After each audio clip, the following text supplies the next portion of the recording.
However, there are moments where it gets tricky. Tricky, but still very fun to pick up. And good to memorize too, in the right eyes.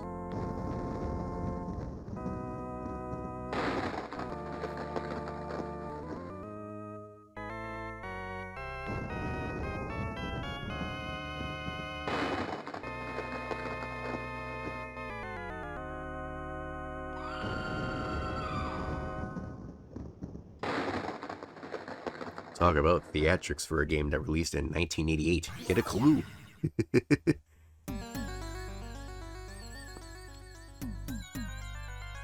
Rick Taylor and his girlfriend Jennifer get caught up in a splatterhouse of sorts. Or just some abandoned old mansion that actually belonged to some one wealthy individual. That turns out to be an actual... How exactly do I say, like a demon horde house?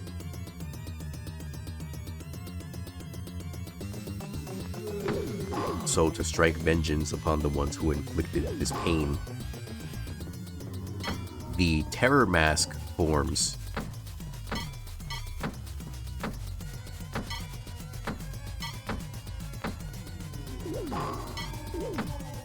Manifests itself and eventually takes over Rick. It says here,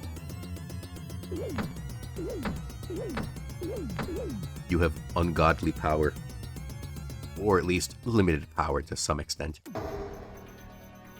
Easy level 1. Get over here to the corner.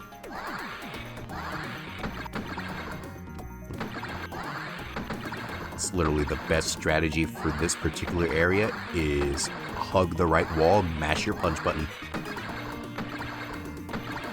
Or attack button. If you're in the air or crouching. Do like a squid kick. One more. And then you advance.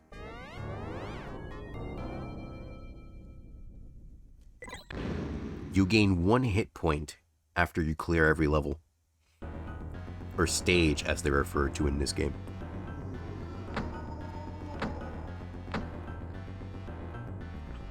Based on all of the dismembered, grotesque imagery you're seeing here. It's no question as to why this game was so controversial in its original release. Why Namco was crazy enough to include it in the 2017 Namco Museum game. They're just insane. They know the controversy surrounding this game. They know that every single Namco Museum game prior to the latest one, the latest arcade-based one anyway, was rated E for everyone. Despite there being mentions of the Hell Dimension in the Genji and the Heike clans. Genpei Tomaden. For all the Namco nomads out there. That reminds me, I still have to check out the rest of Namco Volume 4. And beginning to end Volume 5. I've actually never explored Namco Volume 5. I might take some time. I'm not so sure exactly when. Maybe sometime during the month of November, do like a sequence of, hey, here are some games that I'm very thankful for, and just play a bit of them.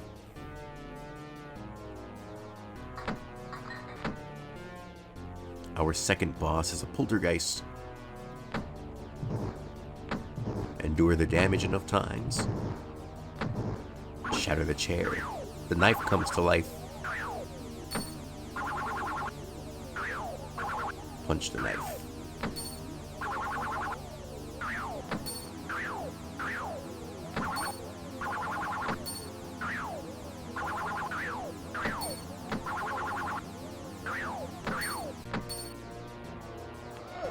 Oh, first hit.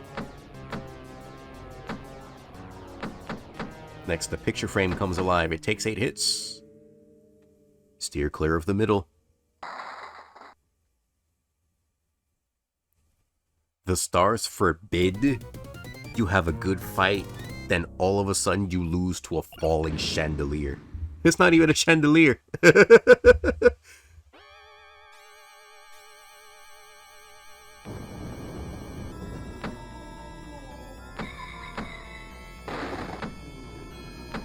This section could also be tricky in the right eyes.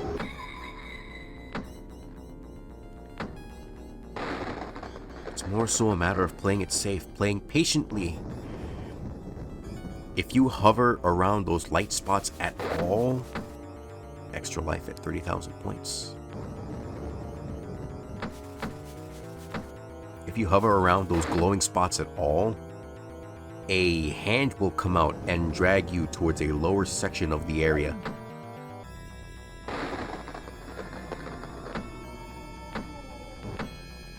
Doing the best I can to keep this shotgun item I've got equipped. Both of them, anyway, as they are quite essential for this boss fight coming up. Luigi! Good evening to you, my friend. I hope you are well.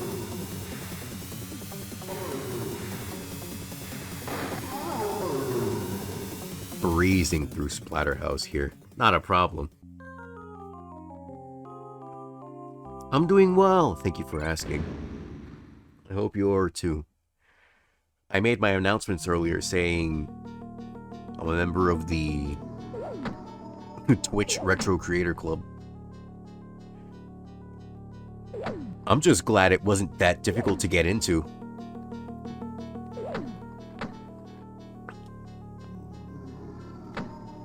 Especially knowing somebody like me who like thrives in retro game content creation.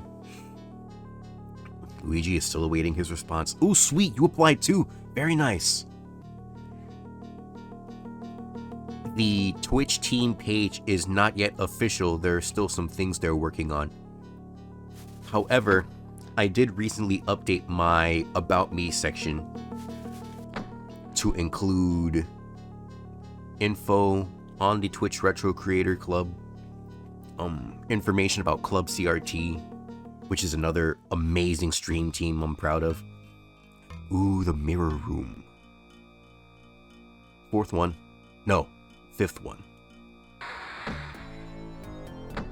There we go. Alright. It's a memory game for these things. A lot of people view Splatterhouse as a difficult game.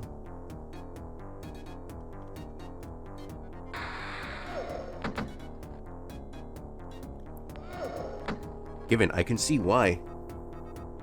It's an arcade game. Arcade games are meant to be difficult. Quarter munching and all that.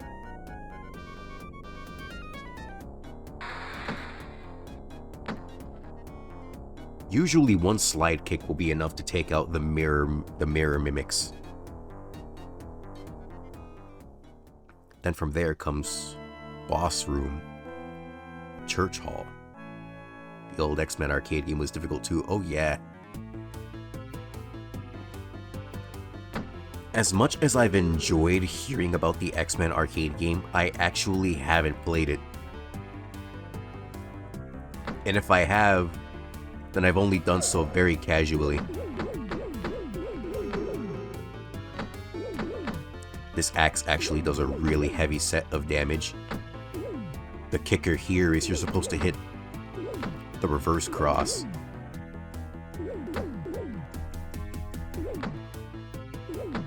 Oh, when the Saints go marching in.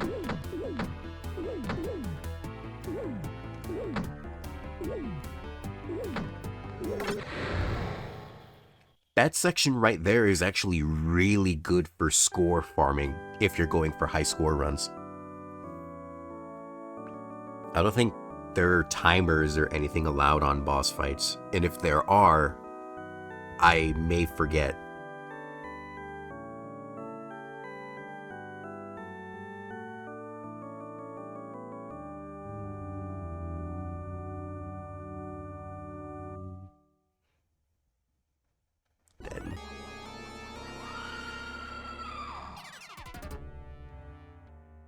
the love of his life in danger still.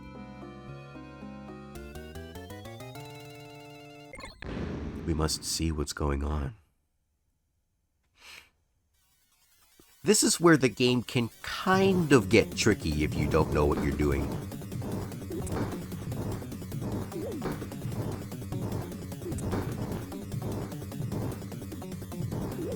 And in saying that, I particularly mean the next room.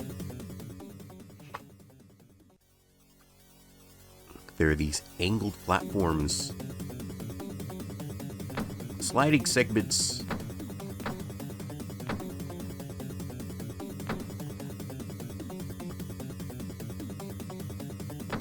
The upward ones make you go super slow for some reason. And it's good to know the hitbox on the punch can actually last an increasingly long time. Quite well ranged, too. One more. Nice. Always take the upper ladder here. Luigi's very happy they're giving us a Retro Creators Club. Oh, yes! Very much so. Very needed. You'll want to hit those skull droppers the moment you see them. Otherwise, they'll cause a lot of trouble.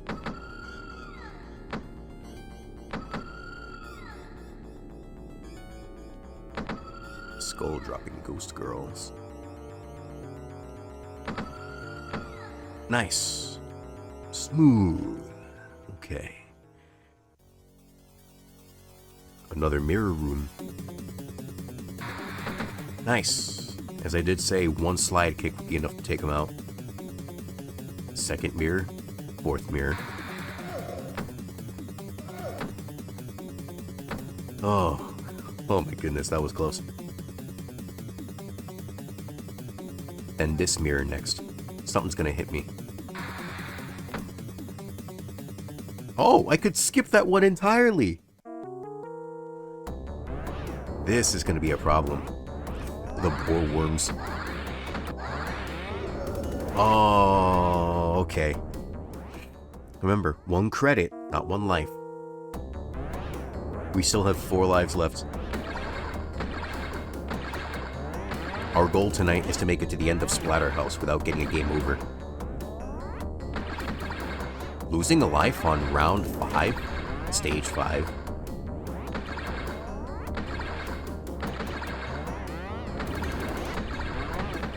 Is actually really good progress.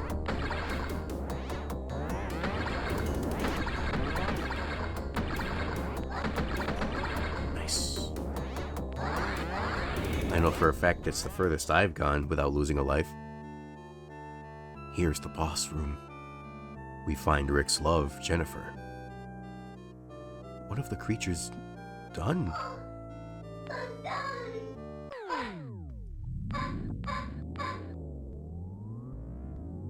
Whatever it is, it's definitely not pleasant.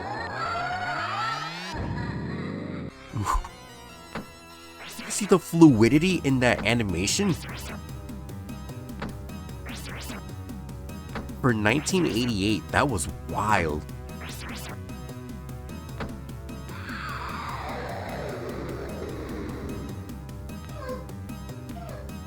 This boss pattern is actually very easy to recognize if you know your spacing and your tools very well.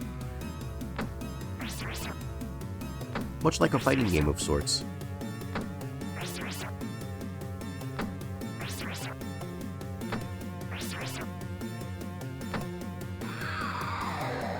One more phase coming up, and this one's the more difficult one.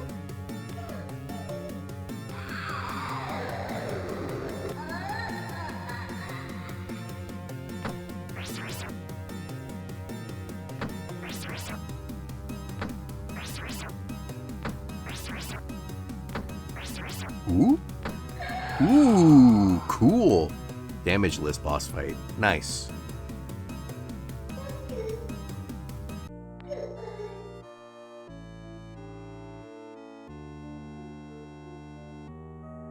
They had to have possessed her with some kind of material that allowed her to dissipate.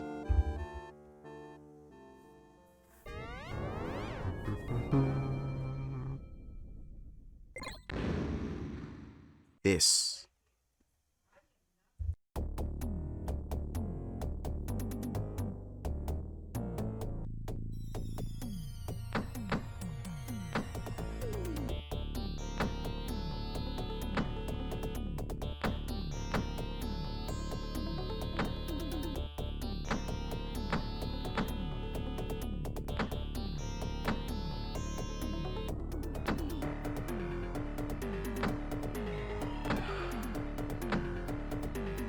Forgive me, y'all, for I had to lock in for a moment.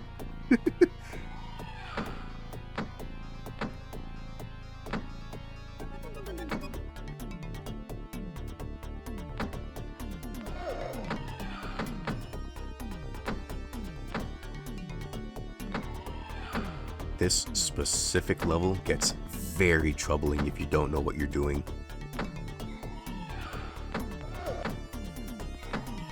Case in point being these embryos who really just get in the way for all the wrong reasons.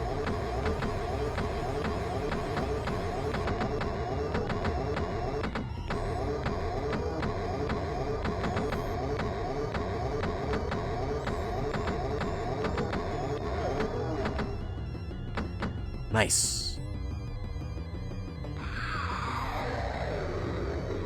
Of course, you'll definitely want to back up during that explosion, because if you don't, then, yep, you take damage there. Never a good time. Here we are, the final area. For the first section, there are no real damaging points. Or points where you can deal damage to anything. So this beginning section is mainly about memory and precision.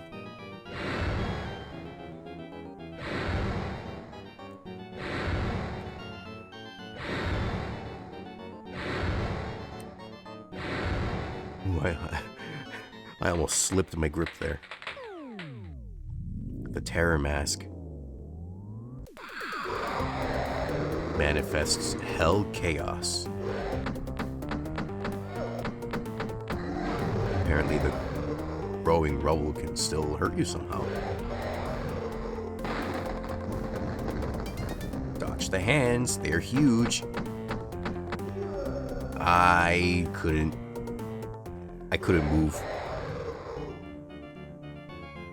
You can't move right away after a punch. You kind of have to plan them out perfectly. And in my case, I was just mashing.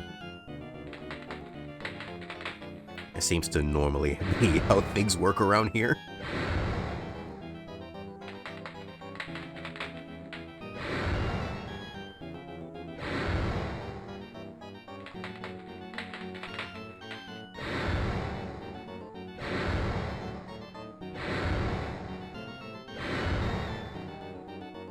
Nice.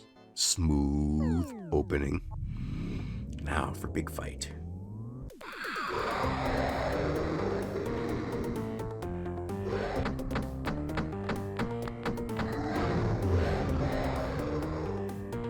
My memory may serve me wrong, but you have to hit him 8 times on 4 different phases.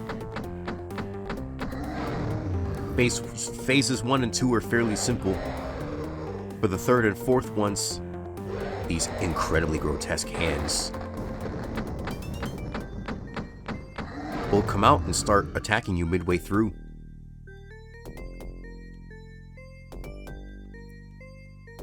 Or maybe it's 5 phases.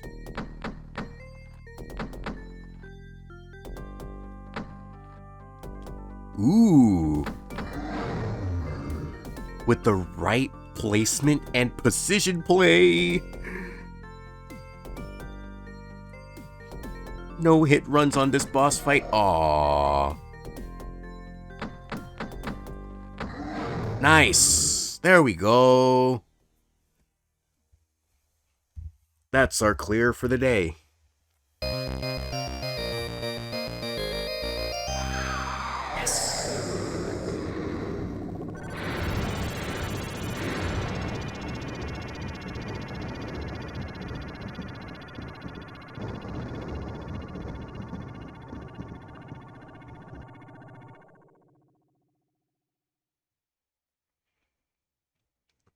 Very simple end to a very simple game as well. The goal here wasn't high score. It was more something along the lines of make it to the end. And in that, today we have succeeded